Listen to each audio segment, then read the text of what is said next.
பெரிய புராணம். இது சேக்கிழார் பெருமான் அவர்களால் எழுதப்பட்ட நூலாகும். சமய குலவர்கள் நால்வருள் சுந்தரமூர்த்தி நாயனார் அவர்களால் இயற்றப்பட்ட திருத்தொண்டர் தொகை என்னும் நூலை முதல் நூலாக கொண்டு சேக்கிழார் பெரிய புராணத்தை இயற்றினார். இது நாயன்மார்கள் எப்படி பக்தி செய்து சிவனருளை பெற்றார்கள் என்ற அவர்களின் வாழ்க்கையை கூறும் நூலாகும். 29வது புராணம் திருஞான சம்பந்த சுவாமிகள் புராணம். பகுதி 3. ஞான சம்பந்தர் தன்னுடைய 3வது வயதில் சீர்காழியுள்ள தோணியப்பரின் அருளால் உமையம்மையின் ஞானப்பால் உண்டு அந்த வயதிலேயே சிவஞானம் அடைய பெற்றார். அவர் சிவபெருமான் குடிகொண்டிருக்கும் கோயில்கள் பலவற்றுக்கு தலயாத்திரையாக சென்று பதிகங்களை பாடி வந்தார். அவ்வாறு அவர் திருப்புகழூருக்கு சென்று பதிகங்கள் பாடி அங்கு தங்கியிருந்த நாட்களில் திருநாவுக்கரசு சுவாமிகள் திருவாரூர் சென்று புற்றிடம் கொண்ட ஈசரை வணங்கி அழகிய மதில்களுடைய அந்த ஊரை புகழ்ந்து போற்றி உமையம்மையை ஒரு பாகத்தில் கொண்ட சிவபெருமான் வீற்றிருக்கின்ற திருப்புகழூரினை சென்று காண விரும்பி தன்னுடைய தொண்டர் குழாத்துடன் அங்கு வந்தார். திருநாவுக்கரசர் அங்கு வருகின்ற நல்ல திருச்செய்தியை கேட்டவுடன் காலை வாகனமுடைய சிவபெருமானின் மைந்தரான திருஞான சம்பந்தர் உள்ளத்தில் அன்பு பெருக அவரை எதிர்கொள்ளும் விதமாக தன்னுடைய தொண்டர்களுடன் திருப்புகழூரின் எல்லையை கடந்து வந்தார். திருநாவுக்கரசரும் அவருக்கு எதிராக வந்தார். இருவரும் ஒருவருக்கொருவர் வணக்கம் சொல்லி தங்களுடைய மகிழ்ச்சியை பகிர்ந்து கொண்டார்கள். உண்மையின் வடிவான ஞான சம்பந்தர் திருநாவுக்கரசரை பார்த்து, தங்களை இங்கு வந்து தரிசித்ததால் நான் மிக்க மகிழ்ச்சி அடைந்தேன். திருவாரூரில் நீங்கள் இறைவனை எவ்வாறு வணங்கினீர்கள் என்று கேட்டார். அப்பொழுது திருநாவுக்கரசர் திருவாரூரில் நடக்கும் திருவாதிரை திருவிழாவை தான் கண்ட சிறப்பினை பதிகங்களாக பாடி அவருக்கு எடுத்து கூறினார். அதை கேட்ட ஞான சம்பந்தருக்கு திருவாரூருக்கு சென்று இறைவனை வணங்கும் ஆசை ஏற்பட்டது. அவர் திருநாவுக்கரசரை பார்த்து, நான் திருவாரூருக்கு சென்று இறைவனை வணங்கிவிட்டு மீண்டும் உங்களை சந்திக்கிறேன் என்று கூறி அவரிடம் விடைபெற்று சென்றார். திருநாவுக்கரசரும் ஞான சம்பந்தருக்கு விடை கொடுத்து அனுப்பிவிட்டு திருப்புகழூருக்கு வந்து இறைவனை தொழுதார். திருஞான சம்பந்தரும் தன்னுடைய தொண்டர்களுடன் திருவாரூருக்கு செல்லலுற்றார். அப்படி செல்லும் வழியில் திருவிற்குடி விரட்டணத்திற்கு சென்று இறைவனை வணங்கி பாடல நான்மறை என்று துவங்கும் பதிகத்தினை அங்கு பாடினார். அழகிய வயல்களை கடந்து சென்று வழியில் அழகுடன் தோன்றிய வயல்களையும் சோலைகளையும் அவர் கடந்து செல்லும் பொழுது அதன் அழகில் மயங்கி அல்லற் களனியாரூர் அடைவோமே என்ற பதிகத்தினை பாடிக்கொண்டே திருவாரூருக்கு சென்றடைந்தார். அங்கு ஞான சம்பந்தர் தருக்கை யானை என தொடங்கும் திருப்பதிகத்தை பாடிக்கொண்டே நகருக்குள் சென்றார். திருவாரூர் நகரை பணிந்து வணங்கினார். திருவாரூரை சேர்ந்த அடியார்கள் ஞான சம்பந்தரை எதிர்வந்து வரவேற்று அழைத்து சென்றார்கள். தன்னை அழைத்து செல்ல வந்த அடியவர்களை அவரும் வணங்கி அந்த மாயுலகாதியாம் என தொடங்கும் திருப்பதிகத்தினை பாடத் தொடங்கி எப்பெருமான் தான் என்னை ஏற்றுக்கொள்வாரோ என்ற பொருள்படம் அந்த பதிகத்தை பாடி முடித்தார். இவ்வாறு பதிகங்களை பாடிக்கொண்டு ஆரூர் நகர தெருக்களை கடந்து சென்று தேவர் தலைவரான சிவபெருமானுடைய திருக்கோயில் வாயிலை அடைந்தார் ஞான சம்பந்த பெருமான். நிலையான தோரணங்கள் விளங்கும் கோவிலின் கோபுர வாசலில் முன்பு வணங்கி ஆலயத்துக்குள் புகுந்து தேவாசிரிய மண்டபத்தை கண்டு வணங்கினார் ஆளுடைய பிள்ளையார். பின்பு திருமாளிகை பற்றி வலம் வந்து வணங்கினார். அன்பு மிகுதியால் கோபுரத்தை பணிந்து கைகூப்பி தொழுதார். தன்னை தேடிய திருமாலுக்கும் பிரம்மனுக்கும் கிடைக்காத இறைவன் செழுமையான மணிப்புற்றுள் இடங்கொண்டு அங்கு எழுந்தருளியுள்ளதால் அந்த இறைவனை பலமுறை நிலத்தில் விழுந்து பணிந்து வணங்கினார். மீண்டும் மீண்டும் பணிந்து நிலத்தில் விழுந்து வணங்கினார். உடல் முழுதும் மயிர் புலகம் பரவிட பரவச நிலையில் ஆடினார், பாடினார். தம்முடைய அறிவின் உள்ளே கண்டு கொண்டிருந்த மெய்ப்பரம்பொருளான சிவபெருமானை வெளியேயும் கண்டு துதிப்பவரான சம்பந்தர் தனது உள்ளத்தில் விரைந்து எழுகின்ற ஆசையால் மீண்டும் மீண்டும் வணங்கினார். செம்மையான சொற்களால் செய்யப்பட்ட தமிழ் பதிகத்தினை பாடினார். பின்பு தன்னுடைய திருமலத்திற்கு சென்றார். திருமலத்தில் தங்கி தினந்தோறும் இறைவனை சென்று வணங்கி வந்தார். திருஞான சம்பந்தர் புற்றினில் கோயில் கொண்டு அருள்கின்ற தூயவரான ஈசரை பணிந்து துதித்தார். இசையுடன் கூடிய திருப்பதிகங்களை அங்கு பாடினார். அங்கு தங்கியிருந்த நாளில் அருகில் இருந்த திருவலிவலம், திருக்கோலிலி முதலிய இடங்களுக்கு சென்று இறைவனை வணங்கி திருப்பதிகங்களை பாடினார். பூவில் எனத் தொடங்கும் பதிகம் திருவலிவலத்தில் பாடியதாகும். நாளாய் எனத் தொடங்கும் பதிகம் திருக்கோளிலில் பாடியது ஆகும். அவர் மீண்டும் திருவாரூருக்கே திரும்பி வந்தார். சில நாட்கள் திருவாரூரில் தங்கியிருந்து இறைவனை பாடி துதித்துவிட்டு திருநாவுக்கரசரை காணும் விருப்பத்தினால் திருப்புகழூருக்கு செல்ல தொடங்கினார் திருஞான சம்பந்தர். திருவாரூரிலிருந்து கிளம்புவதற்கு முன்பாக பவனமாய் சோடையாய் எனத் தொடங்கும் பதிகத்தினை பாடினார். திருப்புகழூருக்கு செல்லும் வழியில் திருப்பனையூரில் இறைவனை கண்டு வணங்கினார். அங்கு இசையுடன் கூடிய பதிகத்தினை பாடினார். வழியில் இருந்த இறைவனின் திருக்கோயிலுக்கெல்லாம் சென்று பதிகங்களை பாடி இறைவனை பணிந்து வணங்கிக் கொண்டே திருப்புகழூருக்கு சென்றடைந்தார். அங்கு திருநாவுக்கரசு சுவாமிகளும் முருகநாயனாரும் திருஞான சம்பந்த சுவாமிகளை எதிர்கொண்டு வரவேற்றார்கள். அவர்களை வணங்கி அவர்களுடன் சென்ற ஞான சம்பந்தர் இறைவனின் திருக்கோவிலை அடைந்தார். தேவர்களின் தலைவரான சிவபெருமானின் ஆலயத்தில் நுழைந்தனர். அனைவரும் உடல் மண் பொருந்த விழுந்து வணங்கினர். இறைவன் மீது தமிழால் ஆன இசை பாடல்களை பாடினார் ஞான சம்பந்தர். இறைவனின் திரு முன்பாக நின்று துதித்தார். பின்பு வெளியே வந்தார். குற்றமற்ற சிறந்த முருகநாயனாரின் வீட்டிற்கு சென்றார். அங்கு உணவை அருந்துவிட்டு அங்கு தங்கியிருந்தார். ஞான சம்பந்தர் அங்கு தங்கியிருக்கும் செய்தியினை நீலநக்க நாயனாரும் சிறுதொண்ட நாயனாரும் கேட்டு அவரை காண அங்கு வந்தனர். அனைவரும் பிள்ளையாருடன் சேர்ந்து ஒன்றுபட்டு இறைவனை துதித்தார்கள்.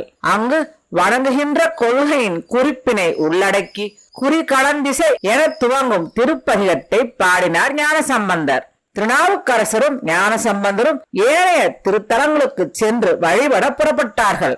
சிறுதொண்ட நாயனாரும் திரு நீலநக்க நாயனாரும் அவர்களை விடைபெற்றுக் கொண்டு தங்களுடைய ஊர்களுக்கு சென்று விட்டனர். முருகநாயனார் அங்கேயே தங்கியிருந்து அவர்களுடன் செல்ல விரும்பினார். அவ்வாறு அவர்கள் தலயாத்திரையாக செல்லும் பொழுது நாவுக்கரசர் ஞான சம்பந்தரை பார்த்து, சிவபெருமான் உங்களுக்கு தந்த இந்த முத்து சிவிகையின் மீது நீங்கள் ஏறி வாருங்கள் என்று கூறினார். அப்பொழுது ஞான சம்பந்தர் நாவுக்கரசரை பார்த்து, நீங்கள் மற்ற தொண்டர்களுடன் நீங்கள் செல்லும் இடத்திற்கு முன்பாக செல்லுங்கள், நான் உங்களை பின்தொடர்ந்து அங்கு வந்து சேருகிறேன் என்று கூறினார். இவ்வாறு ஞான சம்பந்தர் கூறியவுடன் நாவுக்கரசர் அவ்வாறே ஆகட்டும் என்று கூறி நாவுக்கரசர் முன்னால் சென்று அந்த இடத்தை அடைவார். ஞான சம்பந்தர் சிவிகையில் ஏறி அவரை பின்தொடர்ந்து சென்று அந்த இடத்திற்கு சென்று அடைவார். இப்படியாக அவர்கள் தலயாத்திரை செய்தார்கள். முதலில் திரு அம்பர் என்ற ஊருக்கு சென்று இறைவனை வணங்கி இசைப்பதிகங்களை பாடினார்கள். அங்கு புல்கு பொன்னிறம் என தொடங்கும் பதிகத்தை பாடினார் ஞான சம்பந்தர். சைவ நெறியில் சிறந்து விளங்கிய கோச்சங்கட் சோழனால் திரு அம்பரில் அமைக்கப்பட்ட மாடக்கோயிலுக்கு சென்றார் ஞான சம்பந்தர். அங்கு சிறந்த தமிழ் பாக்களால் கோச்சங்கட் சோழனின் சிறப்பை பாடினார் ஞான சம்பந்தர். பிறகு வழியில் உள்ள சிவ ஆலயங்களை தரிசித்து வணங்கிக் கொண்டே திருக்கடவூரை அடைந்தனர். அங்கு அவர்களை குங்கிலிய கலைய நாயனாருடன் அடியார்கள் வரவேற்றனர். அங்குள்ள எருதினை வாகனமாக உடைய ஈசனாரின் வீரட்ட கோவிலை வலம் வந்து வணங்கினார் ஞான சம்பந்தர். யமனை காலால் உதைத்து உருட்டிய செம்பொன் சிலம்பினை அணிந்துள்ள சிவபெருமான் திருவடி தாமரையை வணங்கி அவர் முன்பாக நின்று சடையுடைய ஈசன் என தொடங்கும் பதிகத்தை பாடினார். இறைவனை வணங்கி துதித்து விட்டு ஆலயத்தை விட்டு வெளியே வந்தார். பின்பு அவர் திருநாவுக்கரசருடன் குங்கிலிய கலைய நாயனாரின் இல்லத்திற்கு சென்று அங்கு தங்கினார். அவர் தந்த விருந்தினை ஏற்றுக்கொண்டார். சில நாட்கள் அங்கு தங்கியிருந்த பின்பு குங்கிலிய கலைய நாயனாருடன் விடைபெற்றுக் கொண்டு அவர் ஆக்கூருக்கு சென்றார். அங்குள்ள தான் தோன்றி மாட கோயிலுக்கு சென்று நீண்ட செஞ்சடையுடைய சிவபெருமானை பணிந்து வணங்கினார். பின்பு வழியில் உள்ள சிவாலயங்களை வணங்கிக் கொண்டே திருமிய சூரியனை அடைந்து அங்கு இறைவனை வணங்கினார். அங்கிருந்து திருப்பாம்புர நகரத்திற்கு சென்றார். அங்கு இறைவனை வணங்கி திருப்பதிகங்களை பாடி வழியில் உள்ள சிவாலயங்களை தரிசித்துக் கொண்டே திருவீழி மிளலைக்கு செல்லனானார் ஞான சம்பந்தர். அங்கு திருநாவுக்கரசருடன் சென்ற ஞான சம்பந்தர் அங்குள்ள இறைவனை வணங்கி இறைவனை பாடி துதித்தார்.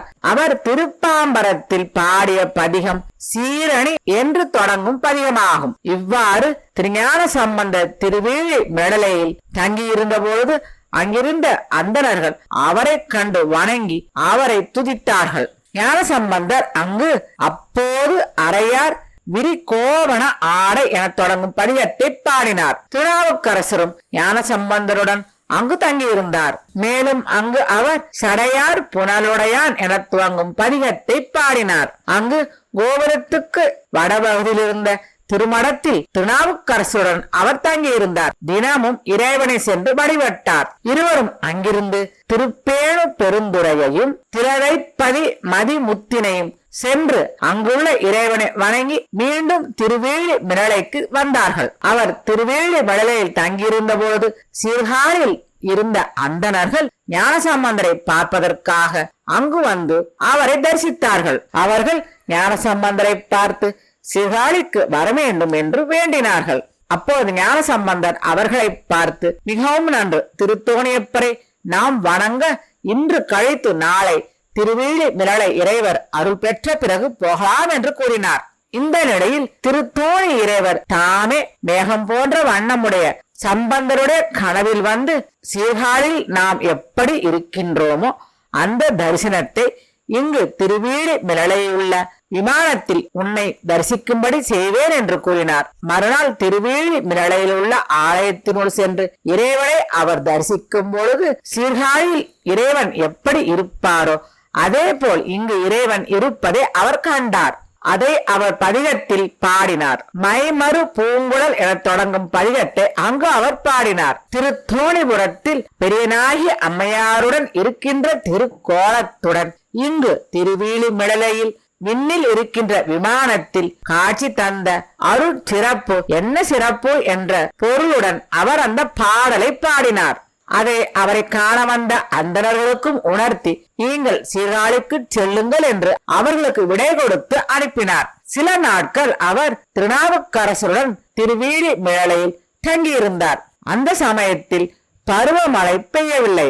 எங்கும் பஞ்சம் பரவியது. அடியவர்களுக்கும் உணவு தட்டுப்பாடு ஏற்பட்டது. அப்பொழுது ஞானசம்பந்தரும் திருநாவுக்கரசரும் இறைவனின் திருவடிகளை வணங்கிவிட்டு உறங்கினார்கள். அப்பொழுது இறைவன் அவர்களுடைய கனவில் தோன்றி, இந்த உலகின் இயல்பின்படி இப்போது நிகழ்ந்துள்ள பஞ்சத்தினால் ஏற்பட்ட பசி உங்களை வருத்தாது.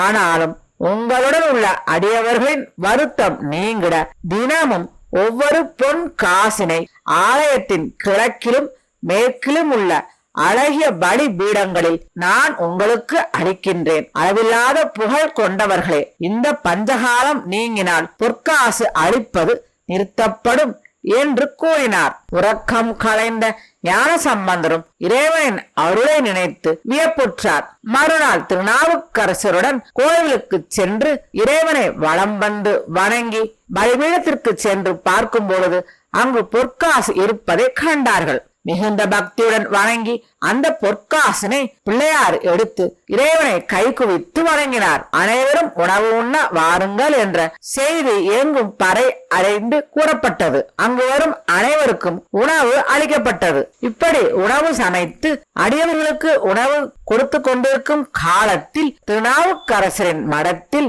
உச்சி பொழுதிற்கு முன்பாகவே உணவு சமைத்து அனைவருக்கும் பரிமாறப்படுகிறது. ஆனால் ஞானசம்பந்தரின் மடத்தில் உணவு சமைப்பது மிகவும் காலதாமதம் ஆனது. அப்படி அடியவர்களுக்கு உணவு அளித்து வரும் காலத்தில் ஒரு நாள் ஞானசம்பந்தர் தன்னுடைய மடத்தில் உணவு சமைப்பதற்கு காலதாமதம் ஆவதையும் திருநாவுக்கரசரின் மடத்தில் உச்சி பொழுதிற்கு முன்பாகவே உணவு சமைத்து பரிமாறப்படுவதையும் அறிந்து அதை பற்றி தன்னுடைய மடத்தில் இருந்த வேலையாட்களை அழைத்து விசாரித்தார். சரியான காலத்திற்கு முன்பாக உணவு சமைத்து இங்கு வரும் அடியவர்களுக்கு உணவளிக்க இயலாமல் போவதற்கு காரணம் என்ன சொல்லுங்கள் என்று கேட்டார். ஞானசம்பந்தரின் மடத்தில் உள்ள உணவு சமைப்பவர்கள் அவரை பார்த்து, இதை பற்றி எங்களுக்கு ஒன்றும் தெரியாது. தாங்கள் இறைவனிடம் பெறுகின்ற படிக்காசு ஒன்றை கொண்டு உணவு செய்வதற்கு தேவையான பொருட்களை வாங்க கடைவீதிக்கு சென்றால் அங்குள்ள வணிகர்கள் காசுக்கு வட்டம் தர வேண்டும் என்று கேட்கிறார்கள். நாவுக்கரசர் பெற்ற காசினை அவர்கள் அவ்வாறு கூறுவது இல்லை. நாவுக்கரசரின் காசை மதித்து ஏற்றுக்கொள்கிறார்கள். இதனால்தான் நாங்கள் உணவு சமைப்பதற்கான பொருள் பெற்று வருவதில் காலதாமதம் ஏற்படுகிறது. எனவே உணவு சமைப்பதற்கும் காலதாமதம் ஏற்படுகிறது என்று கூறினார்கள். உணவு சமைப்பவர்கள் இப்படி கூறியதை கேட்ட சம்பந்தர், இறைவர் தமக்கு தந்த ஒரு காசு வாசிபட உள்ளது, மற்றொரு காசு அதாவது அப்பருக்கு அளிப்பது வாசிப்படாமல் உள்ளது. இவ்வாறு இருப்பதற்கு காரணம் என்னவென்றால், திருநாவுக்கரசருடைய கை தொண்டினால் அவர் பெறும் காசு மிகவும் சிறப்பாக இருக்கிறது. எனவே இனி வரும் நாட்களில் இறைவன் நமக்கு தரும் காசு வாசிப்படாமல் இருப்பதற்காக இறைவனை பாடுவோம் என நினைத்தார். மறுநாள் ஆலயத்திற்கு சென்ற ஞான சம்பந்தர் வாசி தீர்த்தருளும் என்று வேண்டி பதிகம் பாடினார். அதன் பலனாக அது முதல் வாசி இல்லாத நல்ல படிக்காசை பெற்றார் ஞான சம்பந்தர். அதை கொண்டு சென்ற அவருடைய மடத்தில் இருந்த உணவு சமைப்பவர்கள் அதை வணிகரிடம் கொடுத்து பொருளை விரைவாக பெற்று வந்து நல்ல முறையில் உணவு சமைத்து அடியவர்களுக்கு பரிமாறினார்கள். இப்படியாக அந்த பஞ்ச காலத்தில் இறைவனிடம் படிக்காசு பெற்ற திருநாவுக்கரசரும் ஞான சம்பந்தரும் அதை கொண்டு வணிகர்களிடம் பொருள்களை பெற்று அங்கு வந்த அடியவர்கள் அனைவருக்கும் உணவை பரிமாறி மகிழ்ந்தார்கள். சிறிது காலத்தில் மழை பொழிந்தது, பஞ்சம் விலகியது, படிக்காசு வருவதும் நின்றுவிட்டது. அதன் பின்பு ஞான சம்பந்தரும் திருநாவுக்கரசரும் அங்கிருந்து புறப்பட்டு திருவாஞ்சியம் என்னும் இடத்தை அடைந்தார்கள். அங்கு இறைவனை பாடி வணங்கிவிட்டு அங்கிருந்து புறப்பட்டு திருத்தலையாலங்காடு, திருப்பெருவேளூர், திருச்சாத்தங்குடி, திருக்கரவீரம், திருச்சாத்தங்குடி, திருவிளமறை போன்ற இடங்களுக்கு சென்று இறைவனை பாடி துதித்த பிறகு திருவாரூருக்கு சென்றார்கள். அங்கு சென்று இறைவனை வணங்கிவிட்டு திருக்காராயிலை, திருத்தேவூர், திருநெல்லிக்கா, திருக்கொள்ளிக்காடு, திருக்கோட்டூர் முதலிய இடங்களை வணங்கிக் கொண்டே திருவெண்துறைக்கு சென்றார்கள். நீரானே என தொடங்கும் பதிகம் திருக்காராயில் பாடப்பெற்றது ஆகும். பன்னிலாவிய என தொடங்கும் பதிகம் திருத்தேவூரில் பாடப்பட்டது. அறத்தால் உயிர்களை என தொடங்கும் பதிகம் திருநெல்லிக்காவில் பாடப்பெற்றது ஆகும். தையலோர் என தொடங்கும் பதிகம் திருக்கை சின்னத்தில் பாடப்பட்டதாகும். புரைசை என தொடங்கும் பதிகம் திருத்தேங்கூரில் பாடப்பெற்றது. நினம்படு என தொடங்கும் பதிகம் திருக்கொள்ளிக்காட்டில் பாடப்பெற்றது ஆகும். பின்பு திருவெண்துறையை அடைந்து இறைவனை வணங்கிவிட்டு அங்கிருந்து புறப்பட்டு திருத்தண்டலை, திருக்களர் முதலிய இடங்களை தரிசித்து பதிகங்கள் பாடி இறைவனை துதித்து பின்பு திருமறைக்காட்டுக்கு அவர்கள் இருவரும் சென்றார்கள். ஞான சம்பந்தரும் திருநாவுக்கரசரும் திருமறைக்காட்டிற்கு வந்த செய்தியை அறிந்த அந்த ஊர் பெருமக்கள் ஊரை முழுவதுமாக அலங்கரித்து அவர்களை சிறப்பாக வரவேற்றார்கள். ஊர் பெருமக்களுடன் சென்ற திருநாவுக்கரசரும் ஞான சம்பந்தரும் இறைவனின் திருக்கோவிலை அடைந்து கோவிலை வலம் வந்தார்கள். அப்போது கோவிலின் ஒரு வாசல் முன்னொரு காலத்தில் வேதங்கள் இந்த மண்ணுலகில் வந்து வழிபாடு செய்து அவைகளால் திருக்காப்பு செய்து மூடப்பட்டு இருந்தது. அந்த வாசல் திறக்கப்படாமலேயே இருந்தது. அந்த கதவை யாராலும் திறக்க முடியவில்லை.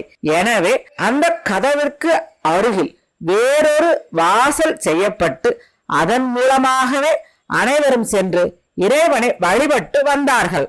இந்த செய்தியை கேட்ட ஞான சம்பந்தர் மிகவும் வியப்பு அடைந்தார். அவர் நாவுக்கரசரை பார்த்து, அப்பர் பெருமானை, திருமறைக்காட்டு ஈசரை வணங்குவதற்கு அவருக்கு முன்பாக உள்ள இந்த திருவாயிலை எப்படியாகிலும் திறக்க வேண்டும். இதை திறந்து நாம் உள்ளே சென்று இறைவனை வணங்க வேண்டும். இந்த வாயில் திருக்காப்பு நீங்கும்படி நீர் நல்ல ஒரு பதிகத்தை பாடி அருள் செய்க என்று வேண்டினார். அதை ஏற்றுக்கொண்ட நாவுக்கரசர், என்னை இது செய்யும்படி சொல்வீராகில் நான் இதை செய்கிறேன் என்று கூறி திருப்பதிகம் பாடத் தொடங்கினார். நாவுக்கரசர் பதிகங்கள் பாட ஆரம்பித்து 10 பாடல்கள் பாடிய பின்னும் அந்த பொற்கதவு திறக்கப்படவில்லை. அப்பொழுது அந்த பதிகத்தின் திருக்கடை காப்பில் நாவுக்கரசர் மிகவும் வேண்டி வருந்தி பாடினார். அப்பொழுது திருக்காப்பு நீங்கியது, கதவு திறந்தது. அங்கு கூடியிருந்த பெருமக்கள் அனைவரும் அரஹர என்ற ஒலி எழுப்பி மகிழ்ச்சி ஆரவாரம் செய்தார்கள். பின்பு நாவுக்கரசரும் ஞான சம்பந்தரும் அந்த வழியாக உள்ளே சென்றார்கள். அவ்வாறு ஆலயத்தினுள் சென்ற இருவரும் தலைமீது கைகளை கூப்பி இறைவனை வணங்கினார்கள். அவர்களின் கண்களில் கண்ணீர் அருவி பொழிந்தது. அவர்கள் நிலத்தின் மீது உடல் படிய விழுந்து வணங்கினார்கள். மிகவும் மகிழ்ச்சியுடன் மீண்டும் மீண்டும் இறைவனை வணங்கி சிவபெருமானின் மீது திருப்பதிகங்களை பாடி துதித்தார்கள். பிறகு அவர்கள் இருவரும் வெளியே வந்தார்கள். வெளியே வந்த பிறகு ஞானசம்பந்தரை பார்த்து திருநாவுக்கரசர், இந்த கதவு மீண்டும் அடைப்பதற்கும் திறந்து திறந்து அடைப்பதற்கு ஏற்ற வகையில் பதிகம் பாடி அருள் செய்க என்று கேட்டார்.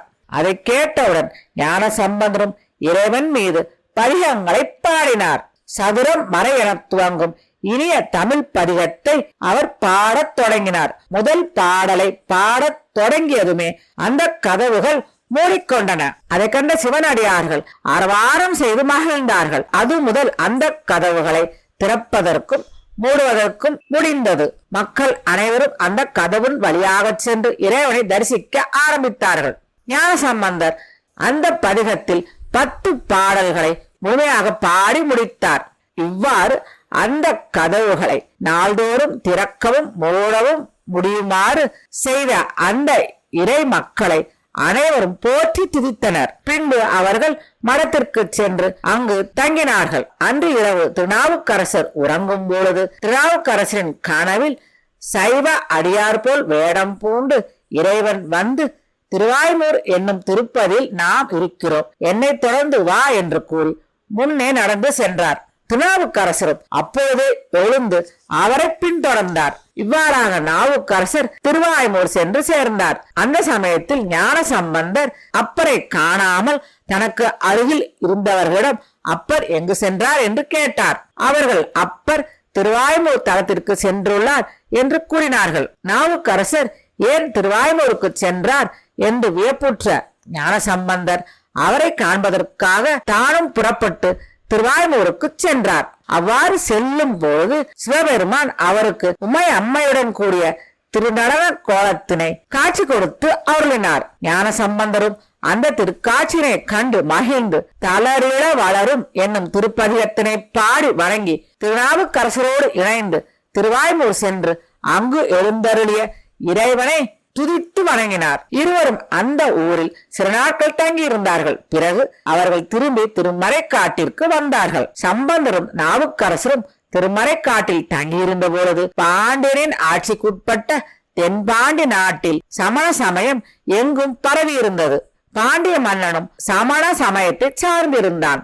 ஆனால் பாண்டிய மன்னனின் மனைவியான மங்கையர்க்கரசியார் சைவ சமயத்தை சார்ந்திருந்தார். பாண்டிய மன்னனின் அமைச்சராகிய குலச்சிறையாரும் சைவ சமயத்தை சார்ந்திருந்தார். மங்கையர்க்கரசியாரும் குலச்சிறையாரும் எப்படியாவது பாண்டிய மன்னனின் மனதை மாற்றி அங்கு சமண சமயத்தை ஒழித்து சைவ சமயத்தை செழிக்க செய்ய வேண்டும் என்ற எண்ணத்துடன் இருந்தார்கள். அப்போது அவர்களுக்கு ஞானசம்பந்தர் திருமறைக்காட்டில் இருப்பது தெரிய வந்தது. அவர்கள் ஞானசம்பந்தரை மதுரைக்கு வருமாறு வேண்ட தங்கள் சார்பாக சில தூதுவர்களை அங்கு அனுப்பினார்கள். அப்படி அவர்களால் அனுப்பி வைக்கப்பெற்ற அந்த அறிவில் சிறந்த பெரியவர்கள் திருமறைக்காட்டிற்கு சென்று ஞானசம்பந்தரை கண்டு வணங்கினார்கள். ஞானசம்பந்தர் நீங்கள் வந்த காரணம் என்ன என்று அவர்களை பார்த்து கேட்க அவர்கள் ஞானசம்பந்தரின் திருவடிகளை வணங்கி பாண்டிய அரசியான மங்கையர்க்கரசியாரின் வணக்கத்தையும் பாண்டிய நாட்டின் அமைச்சரான குலச்சிறையாரின் வணக்கத்தையும் அவருக்கு தெரிவித்து பாண்டிய நாட்டிற்கு தாங்கள் வரவேண்டும் என்ற விருப்பத்தை கூறினார்கள். இவ்வாறு அவர்கள் வேண்டிக் கொண்டவுடன் அதை கேட்ட ஞானசம்பந்தர் பாண்டிய நாட்டிற்கு செல்வதற்கு முடிவு செய்தார். திருநாவுக்கரசர் பிள்ளாய், சமணர்கள் மிகவும் வஞ்சக செயல்கள் செய்பவர்கள் ஆகும். அவர்களை பற்றி நான் நன்கு அறிவேன். அங்கு செல்வது மிகவும் தவறு என்று கூறினார். அதை கேட்ட ஞானசம்பந்தர், நான் அனுதினமும் போற்றுவது சிவபெருமானின் திருவடிகளே ஆகும். அதனால் யாராலும் என்னை ஒன்றும் செய்ய முடியாது என கூறி வேறு தோழி பங்கன் என்னும் தேவார பதிகத்தை அங்கு பாடினார்.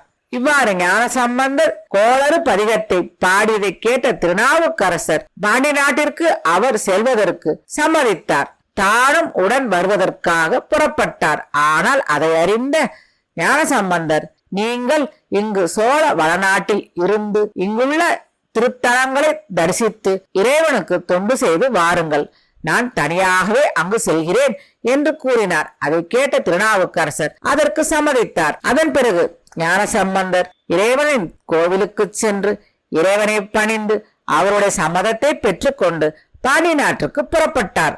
திருநாவுக்கரசர் அங்கேயே தொடர்ந்து தங்கியிருந்தார். பாண்டிய நாட்டுக்கு செல்லும் வழியில் கோடி குளகர், திருக்கடிக்குளம், திரு இடும்பாவனம், திருவுசாத்தானம், திருக்கொடுங்குன்றம் முதலிய இடங்கள் வழியாக சென்று அங்குள்ள இறைவனை கண்டு தரிசித்து பதிகங்களை பாடி மதுரை நகரை அடைந்தார். இவ்வாறு ஞானசம்பந்தர் மதுரை நகரை அடைந்த சமயத்தில் அங்கு இருந்த சமணர்களுக்கு தீய குறிகள், அதாவது துர்சகுனங்கள் தென்பட்டன. அவர்கள் அனைவரும் ஒன்று கூடி அரசனிடம் சென்று தாங்கள் கண்ட துர்சகுனங்களை பற்றி கூறினார்கள். அதே சமயத்தில் பாண்டிய நாட்டின் அரசியான மங்கையர்க்கரசியாருக்கும் அமைச்சராகிய குலச்சிறையாருக்கும் நல்ல நிமித்தங்கள் பல தோன்றின. அவர்கள் இருவரும் மிகவும் மனம் மகிழ்ந்தார்கள். ஞானசம்பந்தர் மதுரை வந்தடைந்த செய்தியை கேட்ட மங்கையர்க்கரசியார் தன் முன் வந்து வணங்கி நின்ற குலச்சிறையாரை பார்த்து, ஞானசம்பந்தருடைய திருமுன்பாக நீங்கள் சென்று அவருக்கு வணக்கங்கள் கூறி அவரை அழைத்து வருக என்று கூறினார். குலச்சிறையார் உடனே புறப்பட்டு ஞானசம்பந்தரை எதிர்கொண்டு வரவேற்பதற்காக சென்றார். அவ்வாறு சென்ற அவர் ஞானசம்பந்தரை கண்டு அவருடைய கால்களில் விழுந்து பணிந்து வணங்கினார். தன்னை வணங்கிய குலச்சிறையாரை பார்த்த ஞானசம்பந்தர் அவரை பார்த்து, செம்பியர் சோழன் குலத்தில் தோன்றிய குலமகளாகிய மங்கையர்க்கரசியாருக்கும் திருத்தமுடைய சிந்தையுடைய உங்களுக்கும் சிவபெருமான் திருவருளால் நன்மைகள் பல சிறந்துள்ளது என்று கூறி வாழ்த்தினார். பிறகு அவரை வணங்கி எழுந்த குலச்சிறையார் பாண்டிய நாட்டில் நடந்த விஷயங்களை ஞானசம்பந்தருக்கு எடுத்து கூறினார். ஞானசம்பந்தர் அவருடன் புறப்பட்டு கோவிலுக்கு சென்றார். அப்படி செல்லும் பொழுது மங்கையர்க்கரசி வளவர்கோன் பாவை என்னும் பதிகத்தினை தொடங்கி ஆளவாய் ஆவதும் இதுவே என்று அடிதோறும் குறித்து சிறப்பித்து பதிகத்தை பாடி போற்றினார். பின்பு அவர் கோவிலுக்கு சென்றார். அங்கு ஒரு பக்கத்தில் ஒதுங்கி நின்றிருந்த மங்கையர்க்கரசியாரை பார்த்து இவர் யார் என்று கேட்க, இவர்தான் அரசியார் என்று குலச்சிறையார் அவருக்கு அறிமுகப்படுத்தினார். உடனே அவர் முன்பாக ஞானசம்பந்தர் செல்ல மங்கையர்க்கரசியார் ஞானசம்பந்தரின் திருவடிகளில் விழுந்து வணங்கினார். தன்னை விழுந்து வணங்கிய மங்கையர்க்கரசிக்கு தன்னுடைய ஆசீர்வாதங்களை கூறிய ஞானசம்பந்தர் அவர்கள் அனைவருடனும் இறைவன் முன்பாக சென்று இறைவனை தொழுது வணங்கினார்.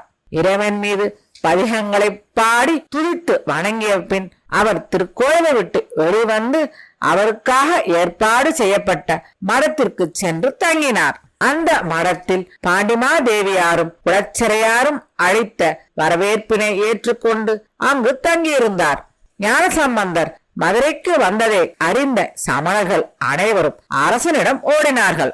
அவர்கள் அரசனை பார்த்து, சீர்காழியில் ஞானம் பெற்ற ஞானசம்பந்தன் என்ற ஒரு சிறுவன் இங்கு வந்துள்ளான். அவன் சைவ சமயத்தை இங்கு பரப்புவதற்காக வந்துள்ளான் என்று கூறினார்கள். அதை கேட்டு பாண்டிய மன்னன் மிகவும் கோபம் அடைந்தான். அவனை என்ன செய்வது என்று பாண்டிய மன்னன் கேட்க, அதற்கு அந்த சமணர்கள் அவர் இருக்கும் மடத்திற்கு தீயை வைக்கலாம் என்று அறிவுரை கூறினார்கள். உடனே பாண்டியனும் அதை நீங்களே செய்யுங்கள் என்று கூறி அவர்களுக்கு அனுமதி அளித்தான். அந்த சமயத்தில் மங்கையர்க்கரசியார் ஞானசம்பந்தரின் மடத்திலிருந்து அரண்மனைக்கு திரும்பி வந்தார். அவர் தன்னுடைய கணவரை பார்த்து, உங்களுடைய முகத்தில் கோபம் தெரிகிறதே, ஏன் என்று கேட்க, அதற்கு பாண்டிய மன்னன், இங்கு சைவ சமயத்தை சார்ந்த ஞானசம்பந்தன் என்ற ஒரு சிறுவன் வந்துள்ளான், அதனால் நான் கோபம் கொண்டுள்ளேன் என்று கூறினார். அந்த சமயத்தில் குலச்சிறையாரும் அங்கு வந்தார். அவர் பாண்டிய மன்னனிடம் ஞானசம்பந்தர் சமணர்களுடன் வாதிட அங்கு வந்துள்ளதாக தெரிவித்தார். ஆனால் பாண்டிய மன்னன் எதற்கும் இசைவு தெரிவிக்கவில்லை. அன்று இரவு ஞானசம்பந்தர் தங்கியிருந்த மடத்தில் தீ பற்றி எரிவதற்கு உண்டான மந்திர செயல்களை செய்தார்கள் சமணர்கள். ஆனால் அந்த மந்திர சாதனை அங்கு பலிக்கவில்லை. தங்களுடைய மந்திரம் பலிக்காத நிலையை கண்ட சமணர்கள், இந்த செய்தியை மன்னன் அறிந்தால் நம்மளுடைய மதம் ஒழிந்துவிடும், என்ன செய்வது என்று பயந்தார்கள். மந்திரம் பலிக்காததால் ஞானசம்பந்தர் தங்கியிருந்த திருமடத்தின் வெளிப்பகுதியில் தாங்களே தீயை வைத்தார்கள். அதை கண்ட மக்கள் அந்த தீ பரவாமல் அதை தடுத்து விட்டார்கள். பிறகு அவர்கள் ஞானசம்பந்தரிடம் சென்று இந்த செயல்களை சமணர்கள் செய்தார்கள் என்று கூறினார்கள். அதனால் மிகவும் வருத்தமுற்ற ஞான சம்பந்தர் இது சமணர்கள் செய்ததாக இருந்தாலும் அரசன் செங்கோல் தவறியதாலேயே இது நடந்தது என்று அவர் நினைத்தார். எனவே அவர் செய்யனே திரு ஆளவாய் என்று தொடங்கும் திருப்பதிகத்தினை பாடி அதில் சிவனடியார்கள் வாழும் திருமணத்தில் சமணர்கள் கொளுத்திய தீ பையவே சென்று பாண்டியர்க்கு ஆகுக என்று கட்டளையிட்டார். மறுநாள் காலையில் இந்த தீய செயலை அறிந்த பாண்டிமாதேவியும் குலச்சிறையாரும் மிகவும் மனம் வருந்தினர். இந்த தீயவர்கள் வாழும் நாட்டிற்கு சிறு பிள்ளையான ஞான சம்பந்தரை வரவழைத்தது நம் குற்றமே என்று மிகவும் மனம் வருந்தி மனம் பதைத்தார்கள். அதன் பிறகு அவர்கள் திருமணத்திற்கு எந்த தீங்கும் ஏற்படவில்லை என்பதை அறிந்து மனம் மகிழ்ந்தார்கள். இந்த சமயத்தில் அரசனுக்கு வெப்பு நோய் ஏற்பட்டது. மருத்துவர்களை வரவழைத்து எவ்வளவு மருத்துவம் செய்தாலும் அந்த வெப்பு நோய் நீங்கவில்லை. சமணர்களும் வந்து மன்னனின் உடலில் ஏற்பட்ட வெப்பு நோய் நீங்குவதற்கு பல மந்திர தந்திரங்களை செய்தார்கள். ஆனாலும் அந்த வெப்பு நோய் நீங்கவில்லை. இதனால் மிகவும் தூரமடைந்த பாண்டிய மன்னன் சமணர்களை நோக்கி, நீங்கள் ஒருவரும் இங்கே நில்லாமல் அகன்று செல்க என்று கூறிவிட்டு உணர்விழந்து சோர்வுற்றான். இதை கண்டு மிகவும் வருத்தம் அடைந்த பாண்டிமாதேவியார் அருகில் இருந்த குலச்சிறையாரை பார்த்து, நேற்று ஞான சம்பந்தருடைய மதத்திற்கு சமணர்கள் தீ வைத்த செயலாலேயே இந்த துன்பம் அரசனுக்கு வந்தது என்று கூறி வருந்தினார். அதை கேட்ட குலச்சிறையார் பாண்டிமாதேவியை பணிந்து மூப்புறங்களையும் எரித்த சிவபெருமானுடைய திருத்தொண்டர்களிடம் சமணர்கள் செய்த தீங்கே அரசனிடம் வெப்பு நோயாக பரவிய நிலையில் சமணர்களே அதை தீர்க்க முயன்றால் அந்த நோய் மேலும் மேலும் மிகுதியாகத்தான் செய்யும், வேற என்ன செய்யும் என்று பதில் கூறினார். பிறகு கோப்பெருந்தேவியும் குலச்சிறையாரும் அரசனை வணங்கி, இந்த வெப்பு நோய் உமக்கு வருவதற்கு ஞான சம்பந்தரின் மடத்திற்கு தீ வைத்த செயலே ஆகும். ஆதலால் இந்த நோய் திரு ஞான சம்பந்தரின் திருவருளால் மட்டுமே நீங்கும் என்று கூறினார்கள். அதை கேட்ட அரசன், இந்த நோய் அந்த ஞான சிறு குழந்தையினால் நீங்குமானால் நானும் அவர் காட்டும் நெறியை கடைபிடிப்பேன் என்று கூறினான். அதை கேட்டு மகிழ்ந்த கோப்பெருந்தேவியும் அமைச்சரும் ஞான சம்பந்தரை பார்ப்பதற்காக சென்றார்கள். இவ்வாறு சென்ற அவர்கள் மடத்திற்கு சென்று ஞான சம்பந்தரை பணிந்து வணங்கினார்கள். ஞான சம்பந்தர் அவர்களை பார்த்து, உங்களுக்கு என்ன வேண்டும் என்று கேட்டார். அவரை நோக்கி அவர்கள் இருவரும், ஞான முனிவராகிய உங்களுக்கு சமணர்கள் இழைத்த தீய செயலை கேட்டு நாங்கள் மிகவும் மனம் வருந்தினோம். ஆனாலும் அந்த தீங்கு உங்களை பாதிக்கவில்லை என்பதை அறிந்து மிகவும் மனம் மகிழ்ந்தோம். ஆனால் அந்த சமணர்கள் செய்த தீய செயலால் இந்த நாட்டை ஆளும் மன்னருக்கு கொடிய வெப்பு நோய் ஏற்பட்டுள்ளது. அந்த நோயின் துன்பத்தை சமணர்களால் தீர்க்க முடியவில்லை. ஆதலால் அந்த நோயை தீர்ப்பதற்கு நீங்கள் அங்கு வர வேண்டும் என்று உங்களை அழைப்பதற்காக நாங்கள் வந்துள்ளோம் என்று கூறினார்கள். அவர்கள் கூறியதை கேட்ட ஞான சம்பந்தர், நீங்கள் எதற்கும் அஞ்ச வேண்டாம், நீங்கள் அனைவரும் மகிழ்ச்சி அடையும் வகையில் சமணர்களை வாதப் போரில் வென்று பாண்டிய மன்னனை விதிப்படி திருநீறு அணியுமாறு செய்வேன் என்று கூறினார். பிறகு அவர் அவர்களை பார்த்து, இறைவனின் அனுமதியை பெற்று அதன் பின் நான் வருவேன் என்று கூறிவிட்டு திருக்கோயிலுக்கு சென்றார். அங்கு தீக்கணலை ஒத்த மேனியே உடைய சிவனே, நோக்குதற்கு விதியில்லாத சமணர்களை நோக்கி, வாது நான் செய்வதற்கு தேவரீர் திருவுள்ளமோ என்று வினவி நற்றமிழ் மாலை பதிகம் பாடினார்.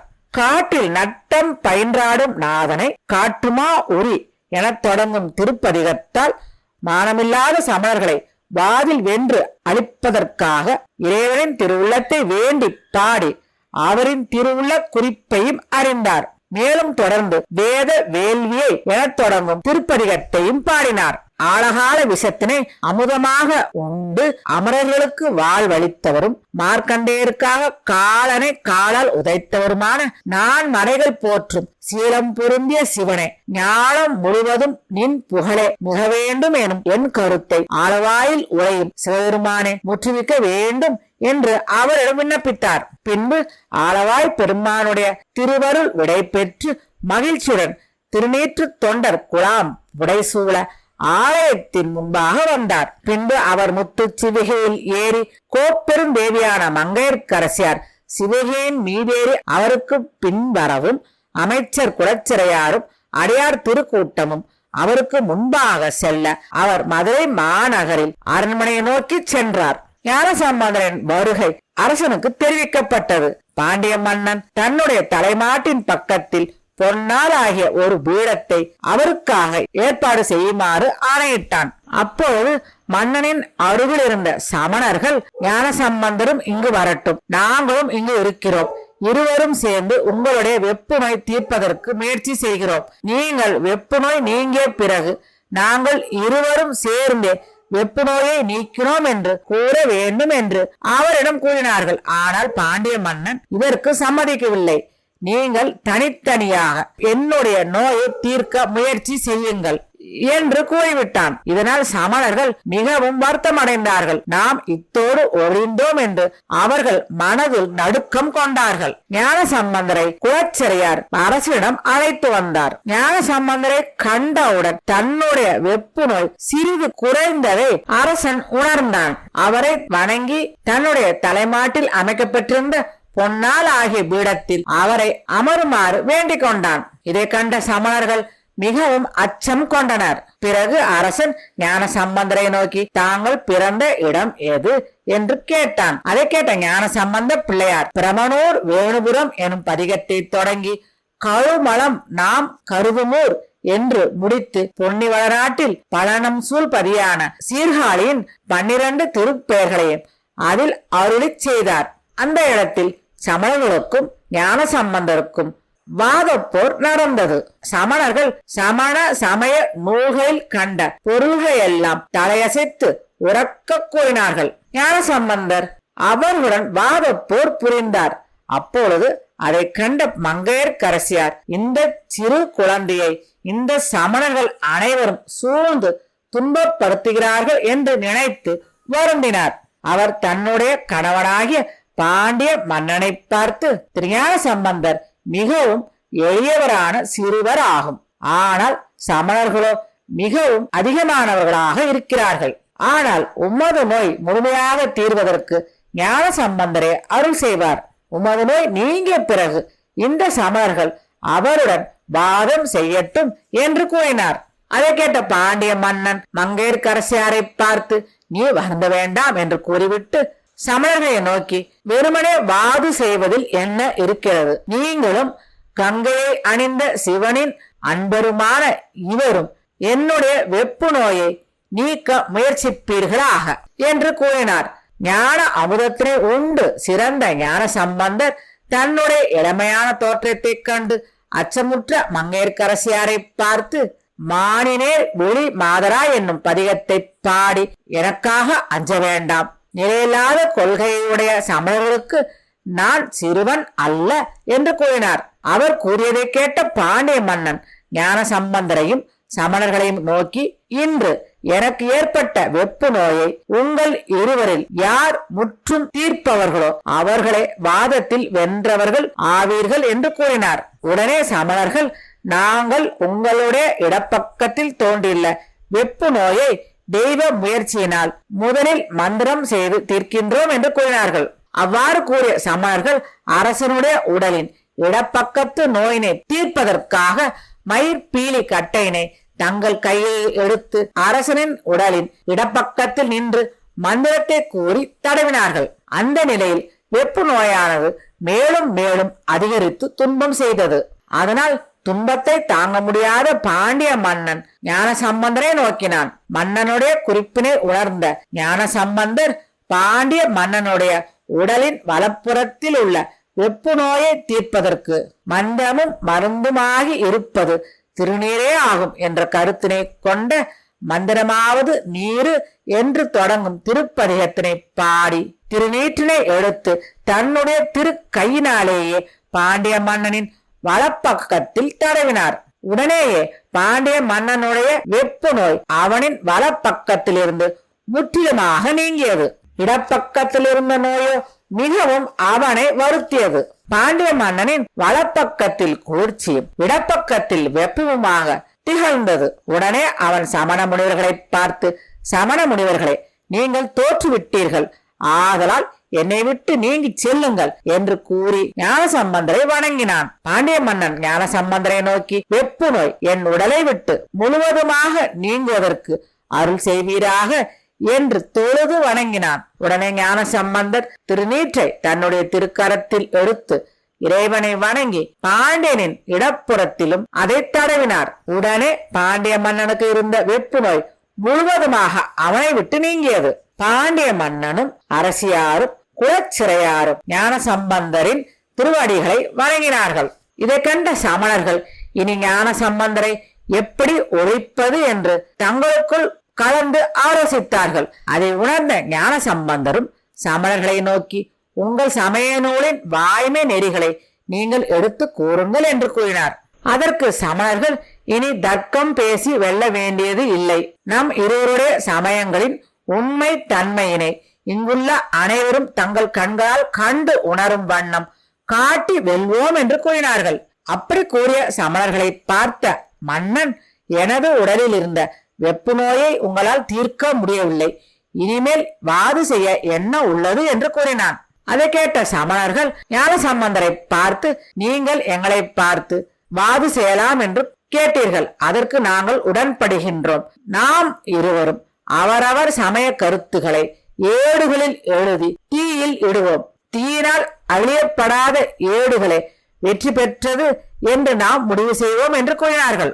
அதற்கு பாண்டிய மன்னன் முடிவு கூறுவதற்கு முன்பாகவே ஞானசம்பந்தர், நீங்கள் கூறிய கருத்து மிக நன்று.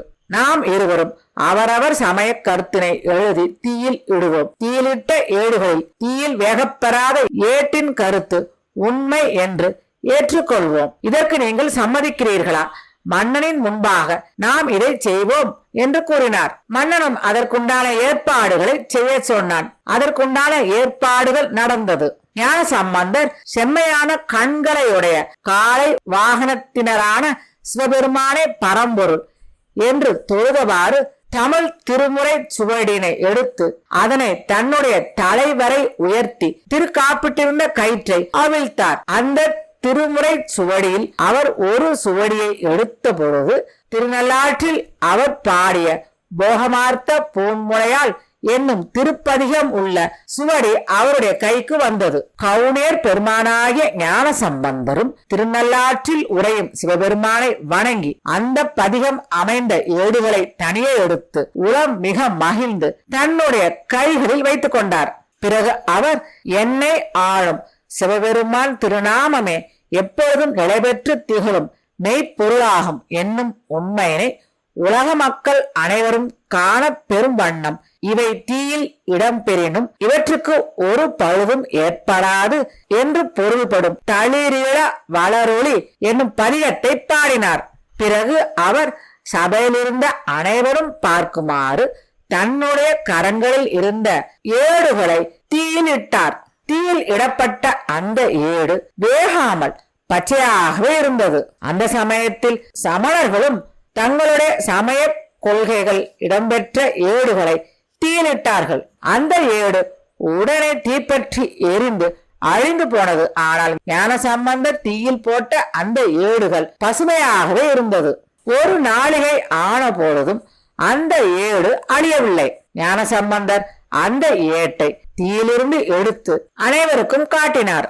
சமணர்களும் தீயிலிருந்த அந்த ஏட்டை எடுக்க சென்ற பொழுது அவர்களால் அதை எடுக்க முடியவில்லை.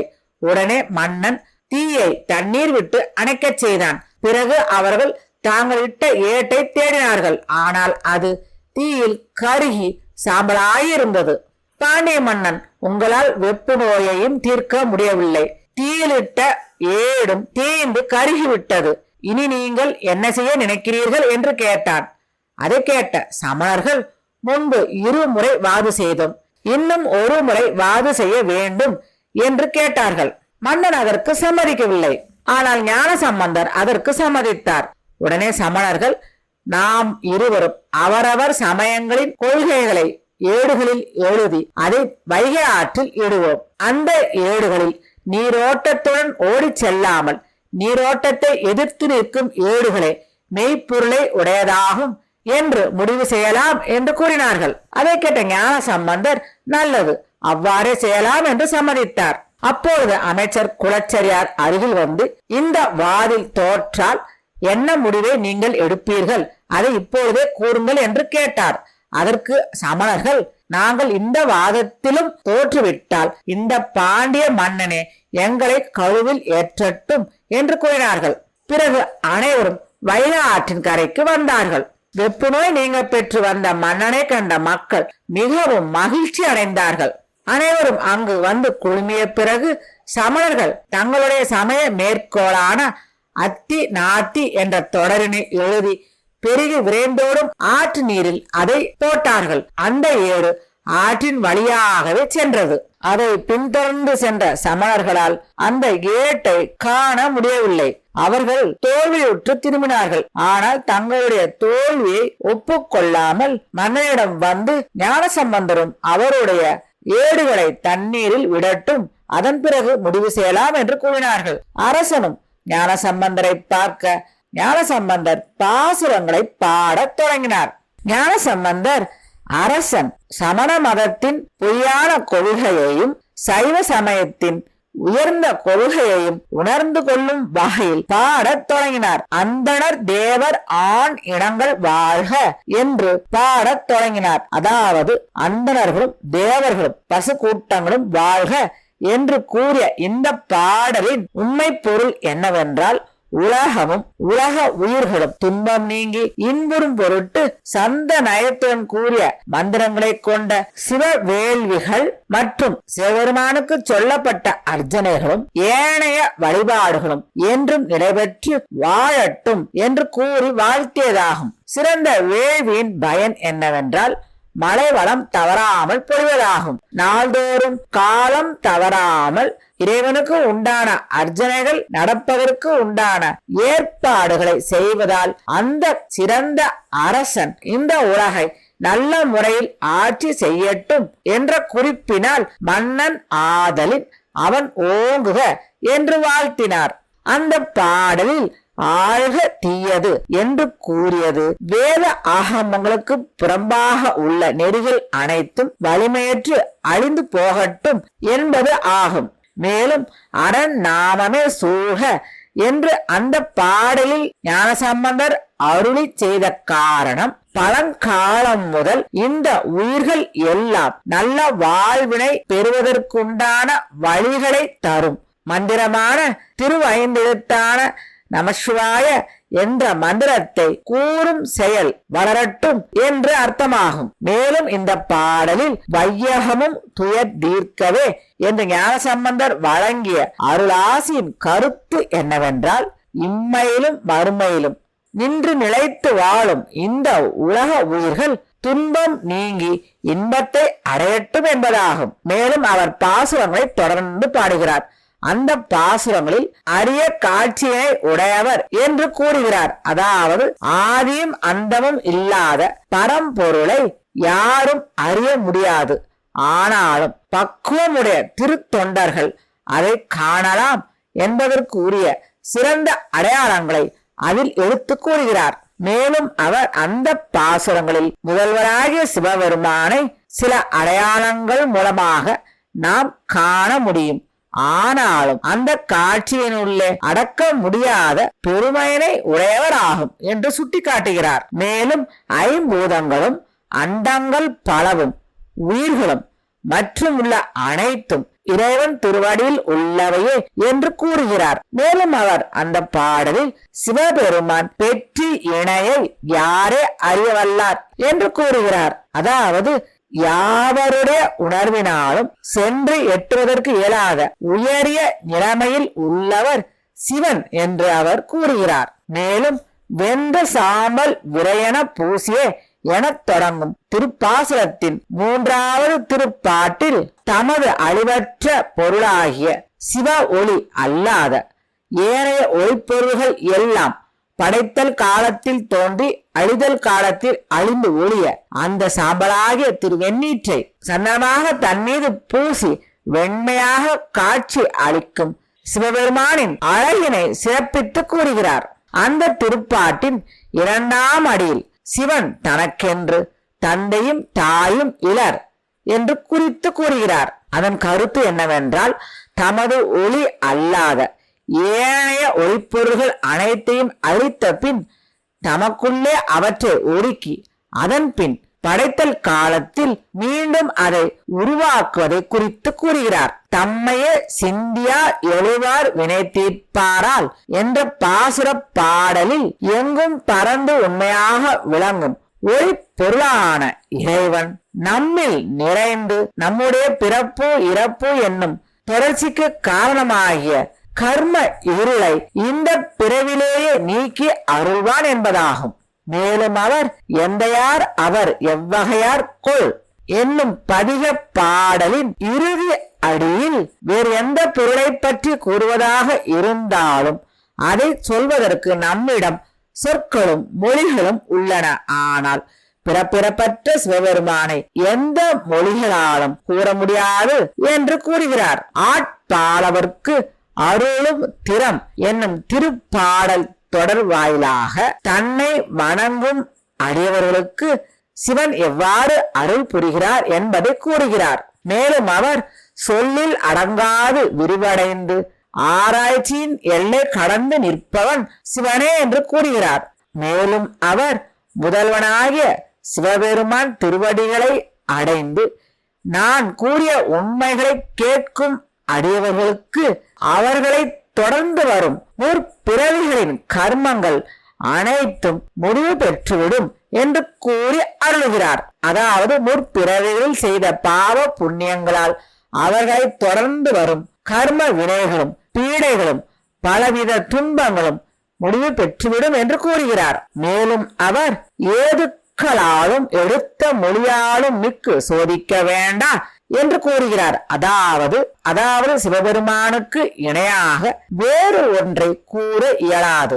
அப்படிப்பட்ட சிறப்புடைய சங்கரனாகிய சிவனை நான் இதற்கு முந்தைய பாடல்களில் கூறிய வண்ணங்களையும் மாண்புகளையும் மற்றும் பிற எடுத்துக்காட்டுகளை கொண்டு அளவிட்டு கூற முடியாது. என்னால் முடிந்த அளவு அளவிட்டு கூறுகிறேன். ஆனால் அதற்கும் மேம்பட்ட தன்மை உடையவன் சகரனாகிய சிவனே ஆகும் என்று கூறுகிறார். அடுத்து அவர் தோன்று காட்சி சுடர் விட்டுலன் என்னும் தொடரில் நம் கண்முன்னே தோன்றும் தீயில் புற ஒளியாய் காண பெறுபவனும் அவனே. மேலும் அன்பின் மிகுதியால் இறைவனை தன்னுடைய மனதில் காண்பவர்க்கு ஜோதி வடிவாய் அவர்களுடைய மனதில் தோன்றுபவனும் அவனே என்று கூறுகிறார்.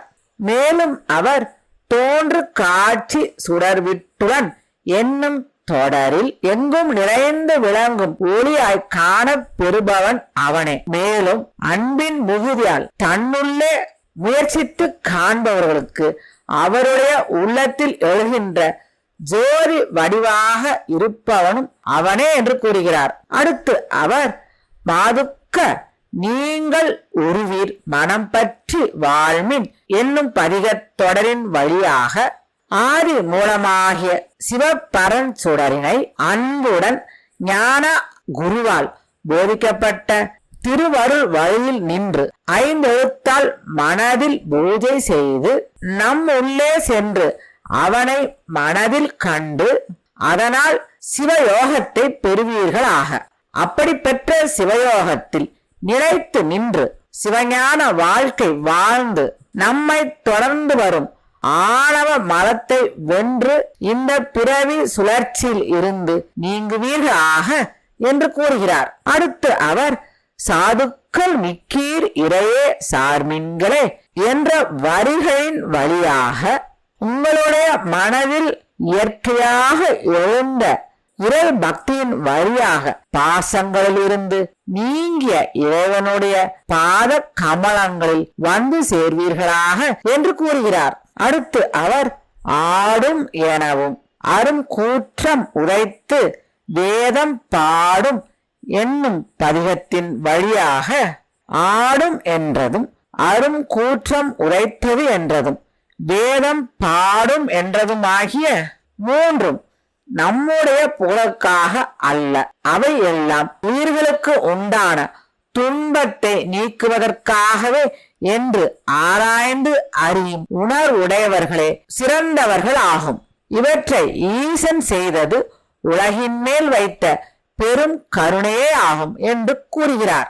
கருவுகின்ற கடி சேர்ந்த என்று தொடங்கும் 7வது திருப்பாட்டில் சிவபெருமான் மகிழ்ந்து இருந்து ஏற்றுக்கொள்ளும் சிவ பூஜைக்கு தடை செய்பவர்களை கொல்லுவது பாவம் அல்ல, அவை முக்தி தரும் நல்ல செயலே ஆகும். இதை பெரியவர்கள் கூறிய சண்டிகேஸ்வரருடைய வரலாற்றினால் நாம் அறியலாம் என்று கூறுகிறார். வேத முதல்வன் என்று தொடங்கும் திருப்பாட்டில் நேர்பட வரும் பொருளாவது என்னவென்றால், ஆதி பிரமாணமான வேதங்களால் குறிக்கப்பெற்றுள்ள முதன்மை கடவுள் யார் என்றால், இந்த உலக உயிர்களானது தத்தமது பிறவி துன்பங்களிலிருந்து நீங்குவதற்காக உணர்ந்து போற்ற கூறியவர் யார் என்றால், கூத்தினை ஏற்றுகின்ற திருவடிகளை உடைய சிவபெருமானே ஆகும். அவரே முழு முதற் கடவுள் ஆவார். இந்த உண்மையினை தெளிவாக விளக்குவன 14 புராணங்கள் ஆகும். எனவே இதையெல்லாம் அறிந்து அவைகளை ஓதுவீராக என்று ஞான சம்பந்தர் கூறி அருளுகிறார். பாராழி வட்டம் என்று தொடங்கும் திருப்பாட்டின் கருத்து என்னவென்றால், உலகினை காக்கும் தொழிலை மேற்கொண்டுள்ள திருமால் அந்த தொழிலை எவ்வாறு மேற்கொண்டார் என்ற வரலாறு என்னவென்றால், எல்லோருக்கும் முதல்வராகிய சிவபெருமானின் அருளையும் சக்கரத்தையும் பெற்ற சிறப்பே ஆகும். இந்த சிறப்பினால்தான் திருமால் இந்த உலகத்தை காத்து வருகிறார் என்று வேதத்தின் பொருளை வெளிப்படுத்துகிறார் ஞானசம்பந்தர்.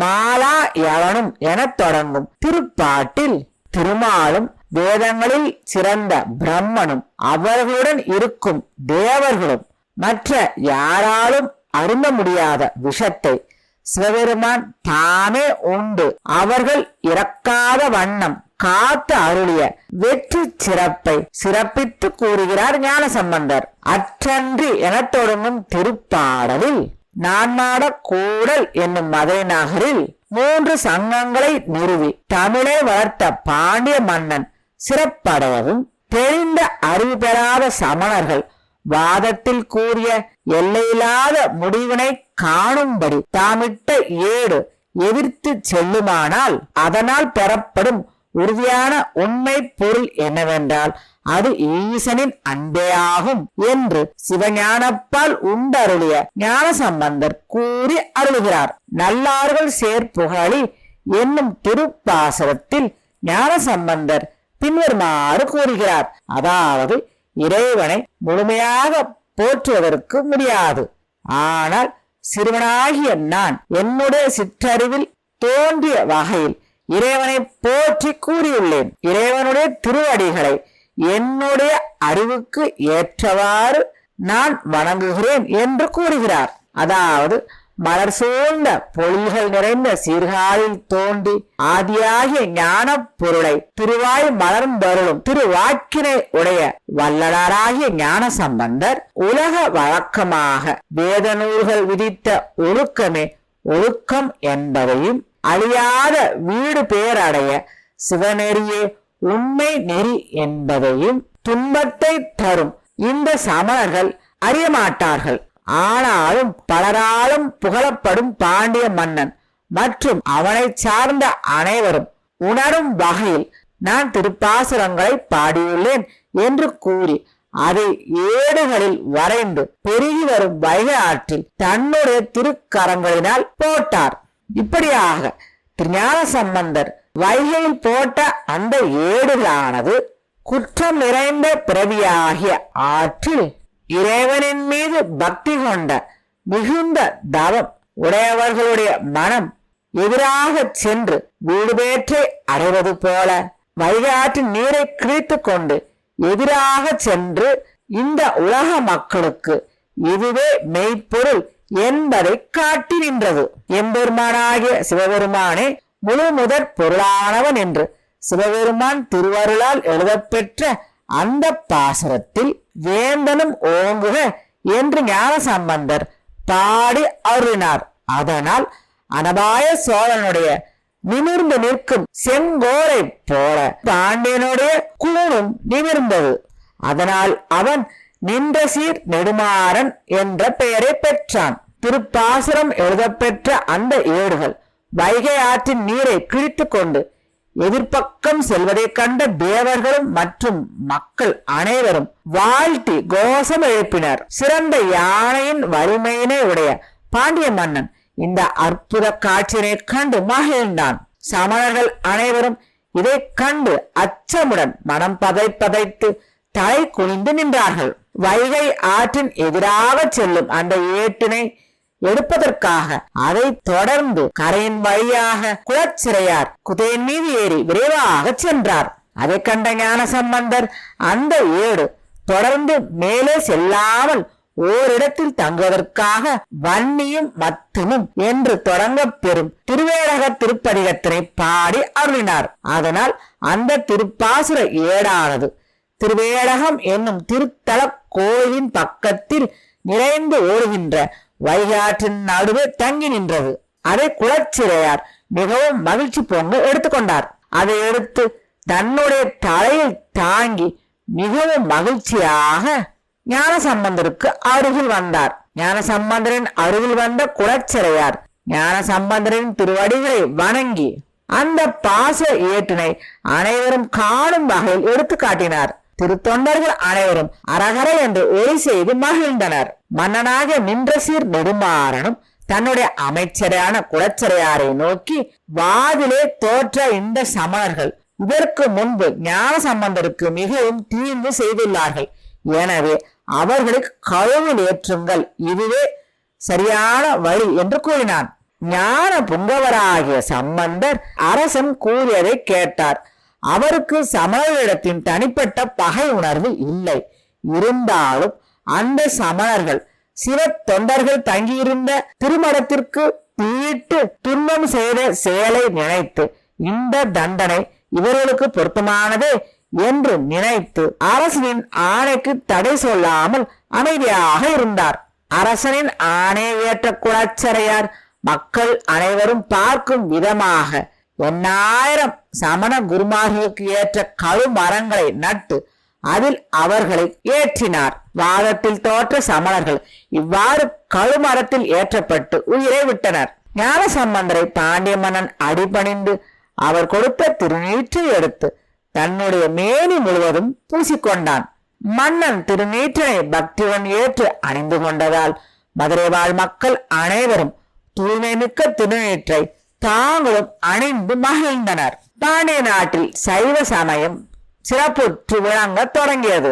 பாண்டியனுக்கு உண்டான வெப்பு நோயை நீக்கி அவனுக்கு திருநீற்றை கொடுத்து சைவ நெறியை அங்கு நிலைபெறச் செய்தார். குற்றமிகுந்த சமண சமய இருளை போக்கினார். அதன் பிறகு அனைவரும் இறைவனுடைய ஆலயத்திற்கு சென்றார்கள். ஞான சம்பந்தர் மகிழ்ச்சி நிறைந்த உள்ளத்துடன் ஆளவாய் அண்ணனின் முன்பாக சென்று கைகள் இரண்டையும் சிறமேல் கூப்பி ஆனந்த கண்ணீர் வடிய, ஐயனே, அடியேனையும் அஞ்சல் என்று அருளவல்ல மெய்ப்பொருளே என்று அழைத்து வீடலாளவாய் என்னும் திருப்பதிகத்தினை பாடினார். அந்த பதிகத்தில் உன்னையன்றி வேறொரு உணர்வும் இல்லை, எங்கும் நீக்கமர நிறைந்து உயிர்கள் அனைத்தும் உய்யுமாறு நான் மறைகளும் போற்றி புகழும் அம்பலத்தில் ஆடும் நின் அருட்கூட்டை நினைப்பதே நல்ல நெறியாகும் என்று ஞான சம்பந்தர் குறித்து பாடுகிறார். ஆளவாய் அரசனை பணிந்து நின்ற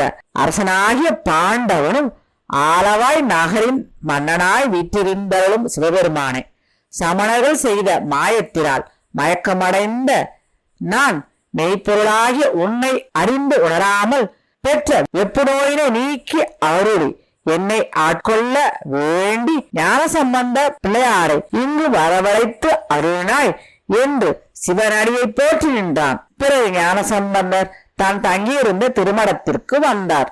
அங்கு சில நாட்கள் தங்கியிருந்தார். ஆளவாயில் உரையும் அண்ணலை பற்றிய பதிகங்கள் பலவற்றை பாடி மகிழ்ந்தார். ஆல நீழல் உகந்த திருக்கையே என்னும் ஆளவாய் திருவியமக திருப்பதிகத்தில் திருநீலகண்ட பெரும்பாணருக்கு சிவன் அருள் செய்த வகையை எடுத்து கூறி போற்றி துதித்தார். பாண்டியனுடைய மதுரை நகரில் வாழ்ந்த மக்கள் அந்த நகரத்திலும் அதை சுற்றியிருந்த இடத்திலும் சமணர்கள் அமைத்திருந்த பாலிகளையும் மற்ற அடையாளங்களையும் அடியோடு தகர்த்து எரிந்து அந்த இடங்களை தூய்மை செய்து அவற்றில் சிவ சின்னங்கள் விளங்குமாறு செய்தார்கள். பாண்டிமாதேவியரான மங்கையர்க்கரசியாரும் அமைச்சர் குலச்சிறையாரும் தினந்தோறும் ஞானசம்பந்தரை கண்டு வணங்கினார்கள். அந்த சமயத்தில் ஞானசம்பந்தரின் தந்தையரான சிவபாத இருதயர் சீர்காழில் இருந்து புறப்பட்டு வழியிலுள்ள சிவத்தலங்களை தரிசித்தவாறு மதுரைக்கு வந்து சேர்ந்தார். தன்னுடைய தந்தையாரை பார்த்தவுடன் அவருக்கு தோணியப்பரின் ஞாபகம் வந்துவிட்டது. உடனே அவர் மண்ணில் நல்ல வண்ணம் என்று தொடங்கும் திருப்பதிகத்தினை அங்கு பாடினார்.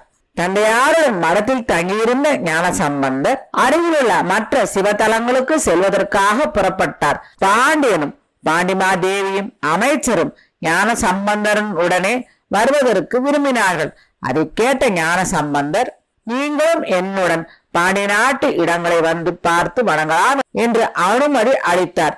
எனவே அனைவரும் புறப்பட்டு திருப்பரங்குன்றத்தை அடைந்தார்கள். அங்கு சிவபெருமானை வணங்கிவிட்டு திரு ஆப்பனூர், திருப்புத்தூர், திருப்பூவனம், காணப்பேர், திருச்சுழியல், திருக்குற்றாலம், திருநெல்வேலி முதலிய இடங்களை தரிசித்து பாசுரங்களை பாடி இறைவனை வணங்கிவிட்டு ராமேஸ்வரத்திற்கு வந்தார்.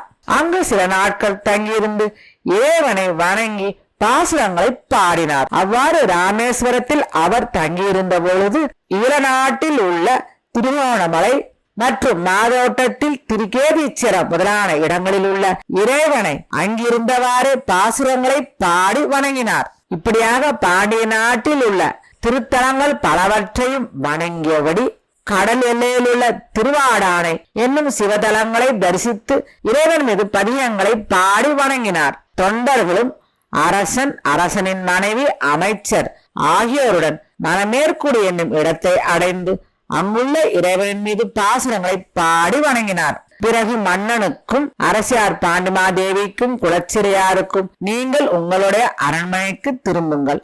அங்கிருந்து இந்த நாட்டை நல்ல முறையில் ஆட்சி செய்து சிவநெறியை எங்கும் பரப்புங்கள் என்று அவர்களுக்கு விடை கொடுத்து அனுப்பிவிட்டு சோழ நாட்டிற்கு திரும்பினார்.